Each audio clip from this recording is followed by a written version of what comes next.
I still remember the moment I stepped into the courtroom, the heavy door closing behind me like a trap snapping shut. My heart was pounding so loud, I was sure everyone could hear it. The air was cold and still, filled with whispers and eyes that felt like they were burning right through me. I wasn't sure if I was more scared or numb. I glanced up, trying to focus on the judge seated high above everyone else. That stern face, so used to looking down on people like me, suddenly softened in a way I never expected. I saw something flicker there. Surprise. Something about me made her stop mid-sentence. But why? I had no idea. I was just the girl standing there, accused, nervous, maybe even broken. I wanted to run, to disappear, but something inside me held me still. A quiet hope that maybe, just maybe, this wasn't the end of my story. I wasn't just any teen standing in that courtroom. There was a secret beneath the surface, one I had buried deep for so long I almost forgot it existed. And the judge. She was about to find out exactly who I really was. In that moment I realized this day would change everything. The truth was coming out, whether I was ready or not, and the shock it would bring, well, no one could have seen it coming. Before that day in the courtroom, my life was a quiet kind of chaos, one that nobody really saw or cared about. I was always the invisible one, the girl who faded into the background while everyone else lived their lives loudly. I grew up in a small town where everyone knew your name, but somehow, I was the one nobody remembered. My home wasn't what you'd call warm. My mom worked 2 jobs, and barely had time to breathe, let alone notice me. My dad left when I was just a baby, and I never even got the chance to ask why. Sometimes I wonder if he ever thought about me at all. My little brother Jamie was all I had left, but even he was caught up in his own troubles, trying to survive a world that didn't seem to want us. School was no better. I wasn't the smartest, or the prettiest. I didn't belong to any group, and I didn't have a single person who really cared. Teachers saw me as a problem, classmates as someone to ignore. The halls felt like a maze I could never escape. But inside, I was fighting, not with fists, but with hope. Hope that someday something would change, that my life wouldn't just be a series of bad days and lonely nights. I kept a secret though, a part of me no one knew, a past I buried so deep I barely remembered it myself. You see, I wasn't just a lost girl with a rough home life, I was something more, something that scared me. Before I came here, before any of this courtroom madness, I had a different name, a different face, a different life, but that life was taken away from me, snatched in a way that left scars no one could see. I lived in the shadows of who I used to be, afraid to let anyone get close, because the truth would destroy everything. I hoped that if I kept quiet, if I stayed invisible, maybe I could survive. Maybe I could outrun the pain. But pain has a way of catching up. The night that changed everything started like any other, quiet, empty and full of unanswered questions. I was at the wrong place, at the wrong time, with the wrong people. One decision, one mistake, and suddenly my whole world shattered. That night set everything in motion. The police, the accusations, the court summons. I didn't understand it then, I just knew I had to face what was coming. But what scared me most wasn't the trial, it was the possibility that my secret might finally come to light, that the judge, and everyone in that courtroom, would see me for who I really was. I was terrified. Not just because of what I'd done, or what I was accused of, but because I knew the truth could change everything. For better or worse, so here I was, standing on the edge of everything, wondering if I could find the strength to face what was waiting for me inside that courtroom. I still can't put that night into words without my chest tightening. It was the kind of night that feels like a bad dream, except you're wide awake and there's no way to escape. I won't say exactly what happened, at least, not yet, because even now the memory twists inside me like a knot I can't unravel, but I'll tell you this, it wasn't supposed to end up like this. That evening started like any other day, filled with frustration and silence. I was tired of being invisible, tired of the world ignoring me as if I was nothing. So when some people I barely knew invited me to a party, I thought maybe, just maybe, I could finally be seen. Maybe I could forget everything for a few hours, but the night didn't give me that. Instead, Everything spiraled out of control. There was shouting, loud, angry voices, and then something broke. Glass, maybe. Or trust. I was standing there caught in the middle, heart racing, hands trembling. I never wanted to hurt anyone, but when the police showed up, it didn't matter what I thought or felt, I was the one they took away. Sitting in the cold, sterile interrogation room, my mind was a whirlwind, confusion, guilt, and anger all tangled up inside me. Was I a victim? A criminal? Did I even know who I was anymore? When the charges came, serious ones, I felt like the world tilted on its axis and dropped me into a place with no ground beneath my feet. I wanted to scream that I was innocent, that there was more to the story, but the words got stuck. Fear kept me silent, but part of me burned with defiance. I wasn't going to let this break me. I knew the trial ahead would be brutal. The courtroom, with its cold eyes and harsh judgments, wasn't a place for someone like me. I felt exposed, like my every secret was about to be dragged out for everyone to see. What if the truth behind my past came out? What if the judge saw me as just another lost girl with nothing left to fight for? But I also knew I had to stand my ground. This was my chance to be heard, to finally show the world there was more to me than the mistakes or the accusations that had brought me here. The nights before the trial were filled with restless thoughts. I replayed every moment, every word, every look. I wondered if anyone believed me. I wondered if I believed myself, and somewhere deep down, a small voice whispered that maybe, just maybe, this was the turning point. Maybe this trial wouldn't just decide my fate in the eyes of the law, but in my own eyes as well. So when the day came and I walked into that courtroom, trembling but standing tall, I wasn't just walking into a trial, I was stepping into a battle for my truth, for my identity, and for the chance to rewrite the story that had been written for me long before I could speak. The courtroom felt like a cold, unfamiliar world, one I'd only seen on TV or in movies, but never imagined I'd be trapped inside. The walls were tall and bare, swallowing any sound except the echoes of footsteps and whispered conversations. The heavy smell of polished wood mixed with something sharp, fear maybe, or judgment. I took a shaky breath, trying to steady my racing heart. My hands were clammy, and I fought the urge to look away from the faces staring at me, each one silently weighing me, like I was some kind of evidence. The judge sat high up, watching quietly, her eyes sharp and unreadable. A man in a dark suit sat beside her, papers in hand, someone important, though I didn't know who. Across from me, the lawyer representing the state looked impatient, eager to tear down whatever defense I had left. The bailiff called the room to order, and the judge's voice broke through the tension, clear and commanding. "Let us begin," she said. My stomach twisted. This was it. The moment where everything I'd been holding in came crashing down. The prosecutor started, asking questions that felt like tiny knives. I answered as best I could, voice trembling but steadying as I went on.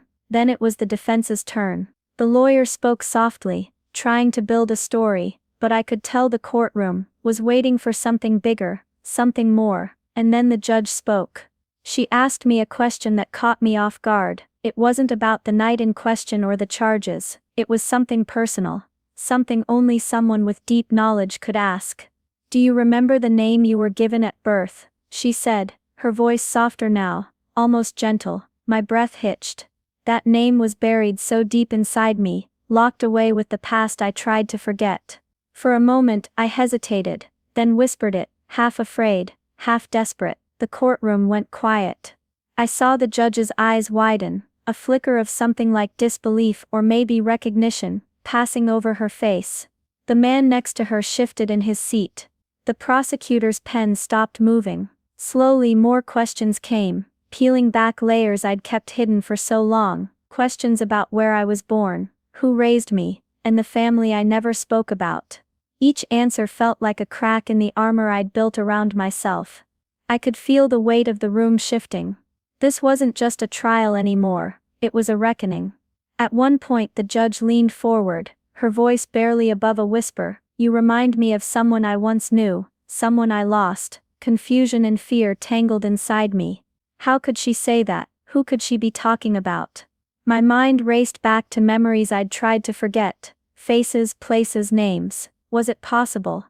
Could this stranger in the judge's robe be connected to the part of me I thought was gone forever? The prosecutor snapped back to the case, trying to push the focus back on the crime. But the courtroom's energy had changed. People weren't just listening anymore, they were waiting, watching, holding their breath. I fought to keep my composure, but inside, I was a storm of emotions. Hope, fear, anger and sadness all crashing at once. At one point, I caught the judge's eye, and for a brief moment, I saw something human there, something vulnerable. The trial wasn't just about guilt or innocence anymore, it was about identity, loss, and the truth that had been buried for too long. As the day went on, pieces of my story came out, not everything, but enough to leave the courtroom buzzing with questions. I realized then that this trial was no longer just about me. It was about something bigger, a past that couldn't stay hidden, no matter how much I wanted it to. And the person I least expected to be caught in the middle of it all was sitting right there, watching, judging, but maybe, just maybe, understanding. The moment the truth came out, the whole courtroom seemed to freeze. I had been answering questions, trying to keep my voice steady, when the judge suddenly leaned forward, eyes wide and unblinking. She whispered something to the man beside her, her face drained of color like she had seen a ghost. I didn't understand at first what had caused her reaction, then it hit me, the secret I had buried so deep, the one I thought I'd taken to the grave, was no longer hidden. The name I whispered, the story I tried to keep locked away, had shaken the judge to her core. She cleared her throat, her hands trembling ever so slightly, and called for a brief recess. The courtroom emptied slowly, but I stayed frozen in my seat, my mind racing. Why was she so shaken? What did this mean for me? When the session resumed, everything changed. The judge was no longer the distant authority figure I had faced earlier. There was something softer in her eyes, but also something painful, a storm of emotions she could barely contain. She looked directly at me and said, "You're not just any girl standing here, you're my niece." The words hit me like a thunderclap. My head snapped up, heart pounding so hard I thought it might burst. "Your niece?" I whispered, voice trembling. "That's not possible." She nodded slowly, swallowing hard. "It is. You were taken from my family when you were a baby. I thought you were gone forever." Tears welled up in my eyes, years of loneliness, pain and secrets came rushing back, all the times I wondered where I came from, who I was meant to be. And now, here she was, standing as the judge, the very person I had feared and respected, telling me that I belonged to her family. But anger was there too, bubbling beneath the surface. How could she have let me stay lost all these years? How many nights did she spend searching, only to remain silent? And why had she not told me? She looked away, voice breaking. "I never knew how to find you. I tried, but I was powerless." The courtroom was silent except for the quiet sobs I couldn't hold back anymore. I felt everything, shock, hurt, relief, and confusion, crashing down on me all at once. For a moment, the trial seemed unimportant. What did any of this mean for the charges against me? Could justice even be served when family secrets were unraveling in front of dozens of strangers? The judge took a deep breath and said, "I don't know how this will affect the case, but I want you to know, I'm here now, and I want to help you." Her words were fragile, but they carried a promise I hadn't heard in a long time, a promise of hope. The prosecutor looked stunned, clearly thrown off by the sudden turn of events. Whispers rippled through the courtroom, as everyone tried to process what had happened. The man beside the judge, her clerk, I guessed, stood silently, watching us both with a look I couldn't read. I looked down at my hands, feeling the weight of this new reality. The girl who walked into this courtroom was no longer just an accused teen.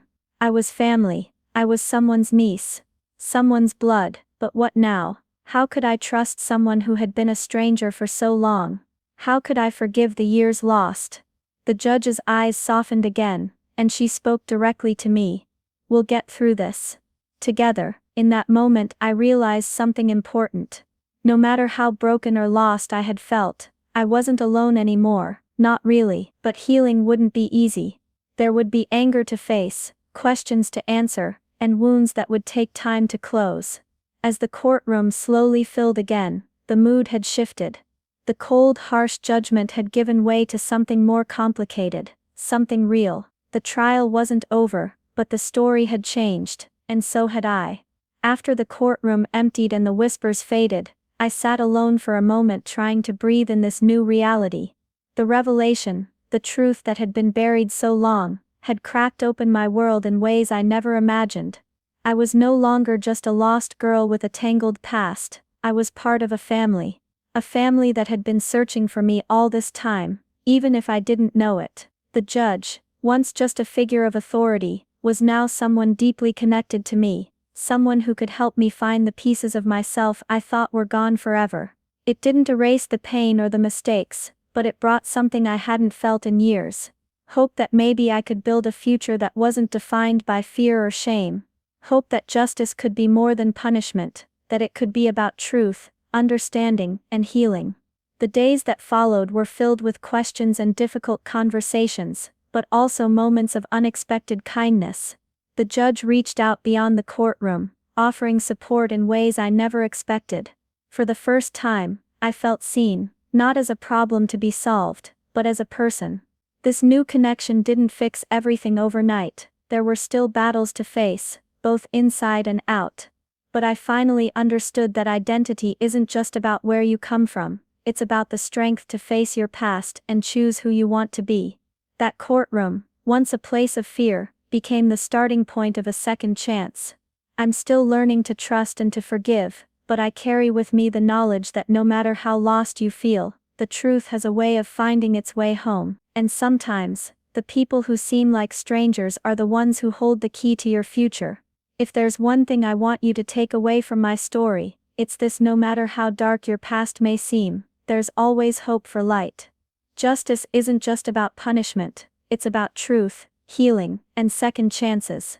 If this story moved you or made you feel something deep inside, please take a moment to like this video, and subscribe to the channel for more stories like this. I'd love to hear your thoughts. Leave a comment below, and share your own experiences or what this story meant to you. Sharing helps us all connect and heal together, and if you know someone who needs to hear a story about hope, identity, and second chances, please share this video with them. Thank you for being here and listening.